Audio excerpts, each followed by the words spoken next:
సచివాలయం ముట్టడికి జర్నలిస్టుల యత్నం. అడ్డుకున్న పోలీసులు, గన్ పార్క్ వద్ద అరెస్టులు. రాష్ట్ర ప్రభుత్వ వివక్ష నిర్లక్ష్య వైఖరికి నిరసనగా తమ డిమాండ్ల సాధనకై గురువారం జర్నలిస్టులు చలో హైదరాబాద్ కార్యక్రమం నిర్వహించారు. గన్ పార్క్ నుంచి సచివాలయం ముట్టడికి బయలుదేరిన జర్నలిస్టులను పోలీసులు అడ్డుకొని అరెస్ట్ చేశారు. తెలంగాణ వర్కింగ్ జర్నలిస్ట్ ఫెడరేషన్ రాష్ట్ర కమిటీ ఇచ్చిన చలో హైదరాబాద్ పిలుపు మేరకు రాష్ట్ర వ్యాప్తంగా పలు జిల్లాల నుంచి తరలివచ్చిన జర్నలిస్టులు గన్ పార్క్ వద్ద నిరసన తెలిపారు. ఈ సందర్భంగా ఫెడరేషన్ వ్యవస్థాపక రాష్ట్ర అధ్యక్షుడు మామిడి సోమయ్య గన్ పార్క్ లోని తెలంగాణ అమరవీరుల స్తూపం వద్ద పూలు పెట్టి నివాళులర్పించారు. అనంతరం తెలంగాణ అమరవీరుల స్తూపానికి వినతి పత్రం సమర్పించారు. ఈ సందర్భంగా మామిడి సోమయ్య మాట్లాడుతూ, ప్రత్యేక తెలంగాణ రాష్ట్రంలో 12 ఏళ్లుగా జర్నలిస్టుల సమస్యలను పరిష్కరించకుండా పాలకులు వివక్ష చూపుతున్నారని విమర్శించారు. తెలంగాణ కోసం తెలంగాణ జర్నలిస్టులు అన్న నినాదంతో తెలంగాణ రాష్ట్రం కోసం పోరాడిన జర్నలిస్టులను పాలకులు చిన్నచూపు చూడడం దుర్మార్గమని ధ్వజమెత్తారు. కాంగ్రెస్ ప్రభుత్వం ఏర్పడి 2.5 సంవత్సరాలు గడిచినప్పటికీ జర్నలిస్టులకు ఇచ్చిన హామీలను నెరవేర్చకుండా ప్రభుత్వం మొండి చేయి చూపుతూ నిర్లక్ష్యంగా వ్యవహరిస్తుందని దుయ్యబట్టారు. తెలంగాణలో అనేక చిన్న, మధ్య తరహా పత్రికలు మూతపడే పరిస్థితి ఏర్పడిందని, 2.5 సంవత్సరాలుగా ప్రభుత్వం అడ్వర్టైజ్మెంట్స్ బిల్స్ ఇవ్వడం లేదని ఆయన ఆందోళన వ్యక్తం చేశారు. పెండింగ్ బిల్స్ వెంటనే ఇవ్వాలని, ప్రతి వర్కింగ్ జర్నలిస్టుకు అక్రిడిటేషన్ కార్డుతో పాటు హెల్త్ కార్డు ఇవ్వాలని, గ్రేటర్ హైదరాబాద్తో సహా రాష్ట్ర వ్యాప్తంగా జర్నలిస్టులకు ఇండ్ల స్థలాలు మంజూరు చేయాలని డిమాండ్ చేశారు.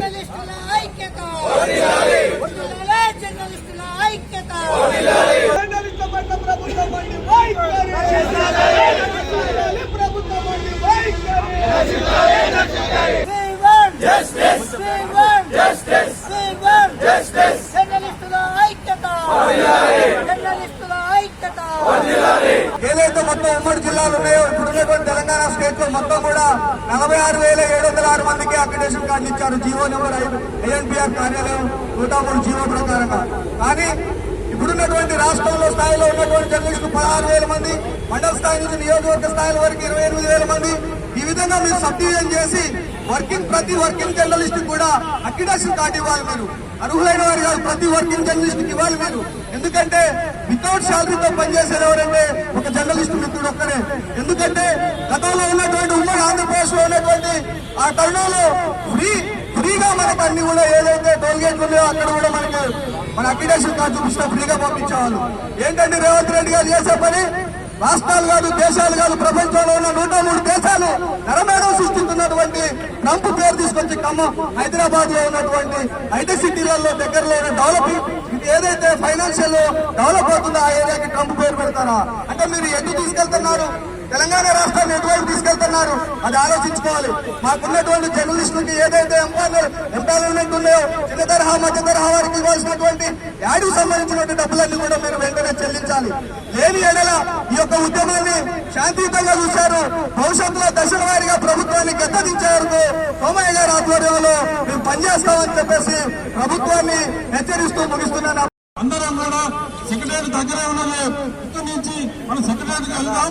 సెక్రటరీలో ఉన్న పాలకులు, అక్కడ ఉన్న అధికారులు, ఐఏఎస్ ఆఫీసర్లు కానీ వాళ్ళందరికీ మన సమస్యలను తెలియజేయడానికి మనందరం ఇలా సెక్రటరీ పోవాల్సిన అవసరం ఉంది. కాబట్టి దయచేసి మిత్రులారా, మీరందరూ కూడా శాంతియుతంగా ర్యాలీగా అక్కడికి వెళ్దాం. మన సమస్యలను వినే నాయకులు ఎవరున్నారో, పాలకులు ఎవరున్నారో వాళ్లకు వినతి పత్రం ఇద్దాం. కాకపోతే అవసరమైతే మరొకసారైనా రాష్ట్ర వ్యాప్తంగా పెద్ద ఎత్తున మన జర్నలిస్టులకు కథలు ఇచ్చి ఈ సమస్యల మీద పోరాటం చేద్దామని చెప్పేసి తెలియజేస్తున్నారు. మనందరం కూడా శాంతియుతంగా ఇప్పటి వరకు శాంతియుతంగానే నిర్వహించాము. ప్రభుత్వానికి పొలమాటలు విజ్ఞప్తి చేశాం, అయినా కూడా స్పందించలేదు, సమస్యలు పరిష్కరించలేదు. కాబట్టి వాళ్ళ అందరం కూడా ఇవాళ హైదరాబాద్ కు గన్ పార్క్ నుంచి మనం ర్యాలీ నిర్వహిద్దాం అనుకున్నాం.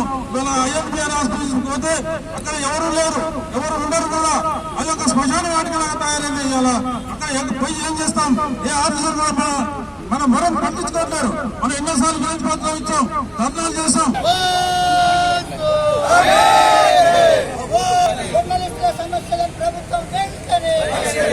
మనం అనేక ఇబ్బందులకు గురి చేస్తుంది. అలాగే హెల్త్ కార్డులు, ఇళ్ల పట్టాలు, అనేక సమస్యల పరిష్కారానికి ప్రభుత్వం ఎలాంటి చర్యలు తీసుకోవడం లేదు, ఎలాంటి చొరవలు తీసుకోవడం లేదు. ఇప్పటికే జర్నలిస్టుల సమస్యల పట్ల తెలంగాణ వర్కింగ్ జర్నలిస్ట్ ఫెడరేషన్ ఎన్నోసార్లు ఆందోళనలు నిర్వహించింది. మా ఓపికను పరీక్షించదని రేవంత్ రెడ్డి గారికి ముఖ్యంగా హెచ్చరిస్తున్నాం. అలా ఇలాగా వ్యవహరిస్తే కాంగ్రెస్ ప్రభుత్వం అధికారంలో వచ్చిన తర్వాత దాదాపు 6 నెలల మనము గవర్నమెంట్ కు గ్రేస్ పీరియడ్ ఇచ్చాం. ఏ ప్రభుత్వానికైనా గ్రేస్ పీరియడ్ ఇవ్వాలి. వెంటనే మన సమస్యల మీద అసలొద్దు, పోరాటం చేయొద్దని చెప్పేసి శాంతియుతంగా ఉన్నాం. నిరసన కార్యక్రమాలు చేస్తున్నాము. అది సిగ్గుపడవలసింది ప్రభుత్వం, మనం కాదు. సిగ్గుపడాలి గవర్నమెంట్, సిగ్గుపడాలి ప్రభుత్వం, సిగ్గుపడాలి తెలంగాణ ప్రభుత్వం, సిగ్గుపడాలి. అందులో మహబూబ్నగర్ జిల్లా, నా పేరు యాదగిరి, నాకు మహబూబ్నగర్. అయితే మహబూబ్నగర్ నుంచి ఎన్నికైనటువంటి రేవంత్ రెడ్డి సీఎం అయితే ఎక్కడో అసలు జిల్లా వాళ్ళకే మాకు సిగ్గైతుంది. ఈ చిన్న సమస్యలు అక్రిడేషన్ కార్డు అనేది మన రైట్ పుంజుకోవడానికి కానీ ఇవ్వలేకపోవడానికి కానీ రకరకాల ఆంక్షలు పెట్టడం కానీ ఎవరి నుంచి కాదది. అది మన రైట్. అది మన రైట్ కూడా మనం సాధించుకున్న హక్కు. ఈయన ఇచ్చింది కాదు, ఓడి ఇచ్చింది కాదు. తర్వాత తెలంగాణ వచ్చినంతగా ఇదైతుంది అదైతుంది అంటే ఏది రాలేదు. ఉన్నది ఉసగొట్టిండు.